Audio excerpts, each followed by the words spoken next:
El Conde de Montecristo, capítulo noveno, la noche de bodas. Como hemos dicho, Villefort tomó el camino de la plaza de Grand Cours y de la casa de la marquesa de Saint-Méran, donde encontró a los convidados tomando café en el salón después de los postres. Renata le aguardaba con una impaciencia de la que participaban todos, por lo que la acogida que tuvo fue una exclamación general. «Hola, señor Cortacabezas, columna del Estado, moderno bruto realista», exclamó uno de los presentes. «¿Qué hay de nuevo? ¿Nos amenaza quizás otro régimen de terror?», preguntó otro.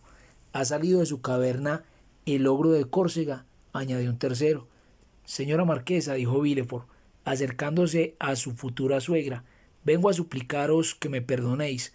La necesidad me obliga a dejaros. Tendré el honor, señor marqués, de hablaros un instante en secreto». «¿Tan grave es el asunto?», murmuró la marquesa al notar la nube que ensombrecía el rostro de Villefort. «Tan grave que me obliga a despedirme de vos para una corta ausencia. Mirad si será grave», añadió volviéndose a Renata. «¿Vais a partir?», exclamó Renata sin poder ocultar la emoción que le causaba esta noticia inesperada. «Ay, señorita, es necesario», respondió Villefort. «¿A dónde vais?», preguntó la marquesa.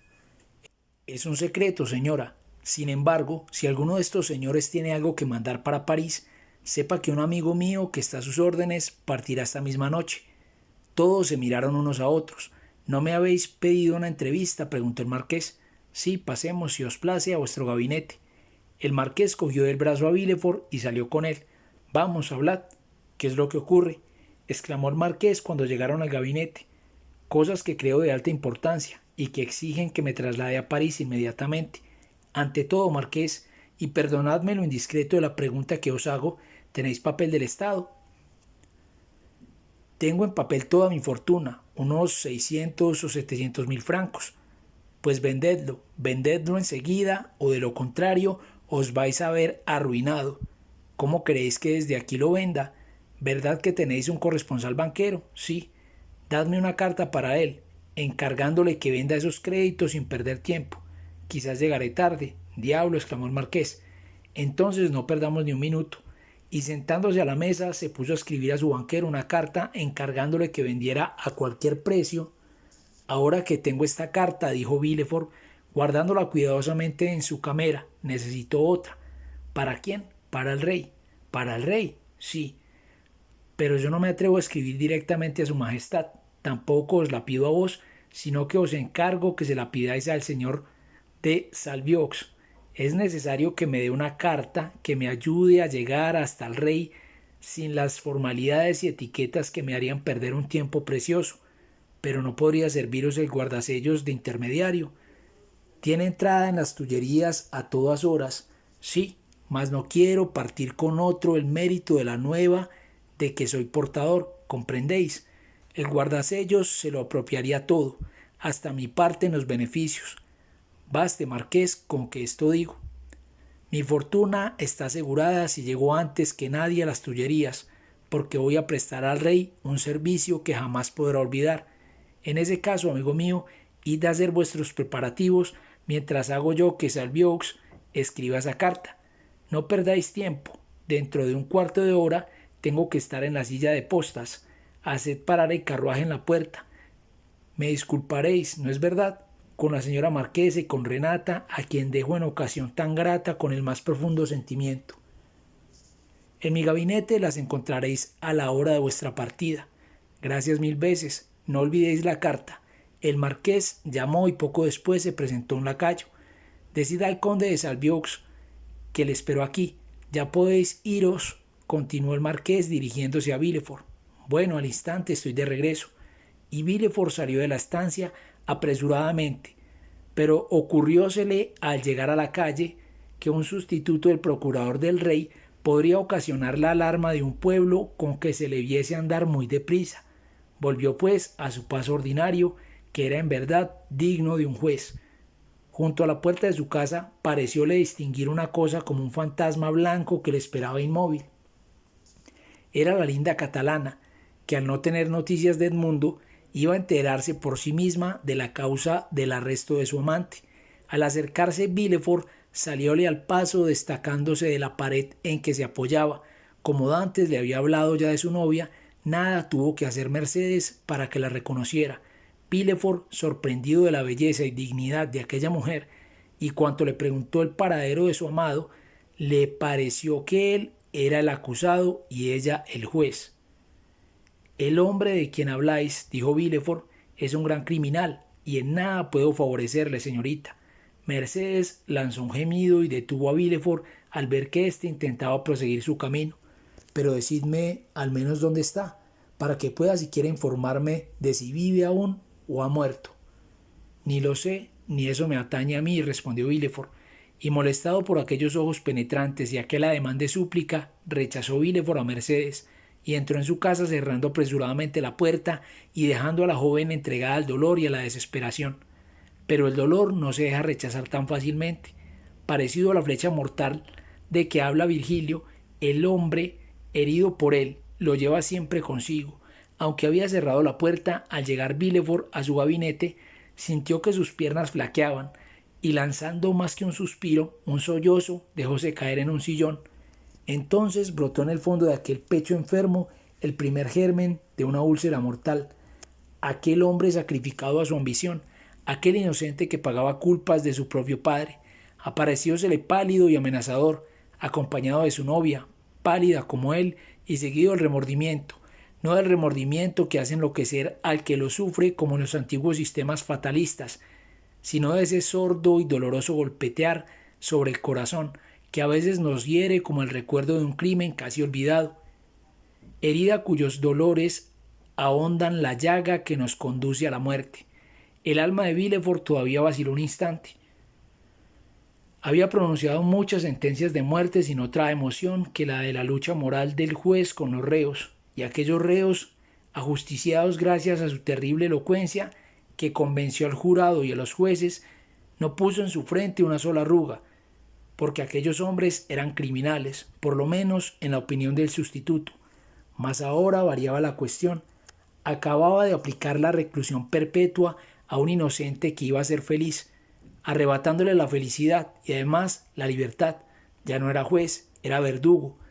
Y al pensar en esto empezaba a sentir ese sordo golpetear que hemos descrito, desconocido de él hasta entonces, oído en el fondo de su corazón, llenando su mente de quimeras. De este modo, un dolor instintivo y violento notifica a los que sufren que no deben sin temblar poner el dedo en sus llagas antes que se cicatricen.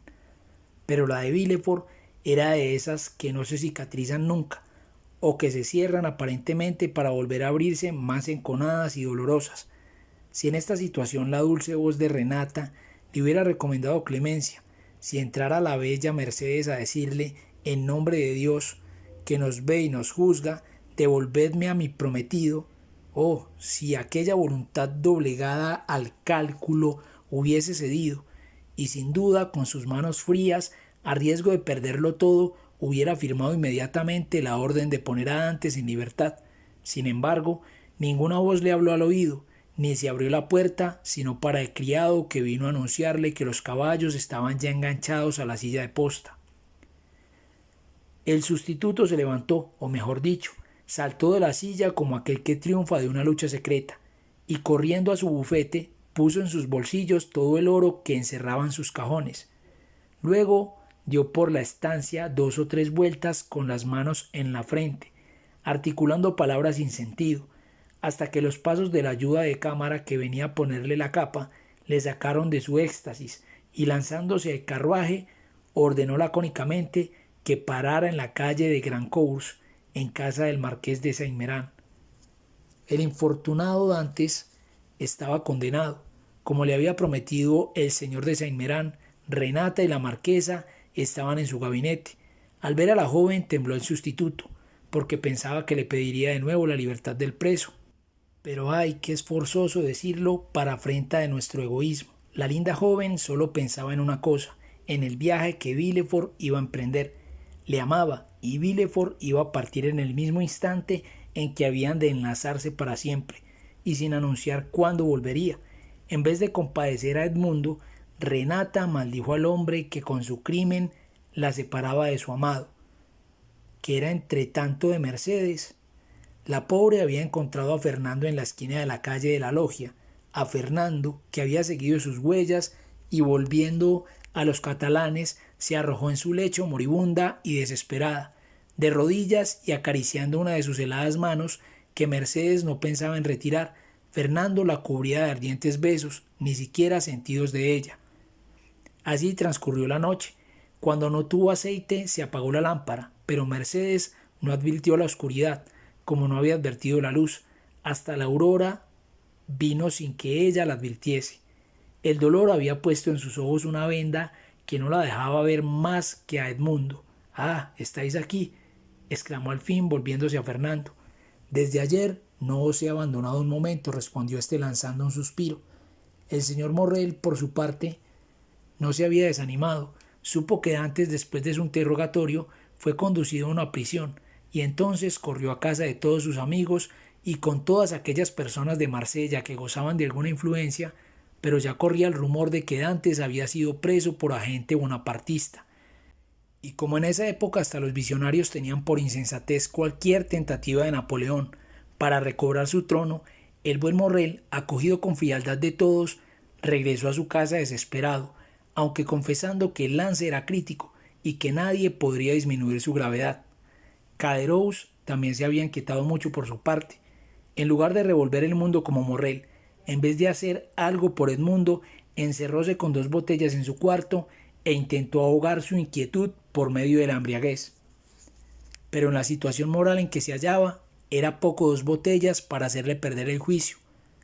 Lo perdió, sin embargo, lo suficiente para impedirle que fuese a buscar más vino, y demasiado poco para borrar sus recuerdos, con lo que, puesta la cabeza entre las manos sobre la mesa coja y al lado de sus 2 botellas, se quedó como si dijéramos entre 2 luces, viendo danzar a la de su candil aquellos espectros de que ha henchido Hoffmann sus libros empapados en ron. Danglars era el único que no estaba inquieto ni atormentado, sino más bien alegre, por haberse vengado de un enemigo, asegurando en el faraón su empleo que temía perder. Danglars era uno de esos hombres calculistas que nacen con una pluma detrás de la oreja y un tintero por corazón. Para él, todas las cosas del mundo eran sumas o restas, y un número de más importancia que un hombre, cuando el número podía aumentar la suma que el hombre podía disminuir. Danglars se había acostado a la hora de costumbre y durmió tranquilamente. Después de recibir Villefort la carta del señor Salviox y besado a Renata en las 2 mejillas y en la mano a la marquesa de Saint-Méran, y de despedirse del marqués con un apretón de manos, corría la posta por el camino de Aix. El padre de Dantes se moría de dolor y de inquietud. En cuanto a Edmundo, ya sabemos cuál era su suerte.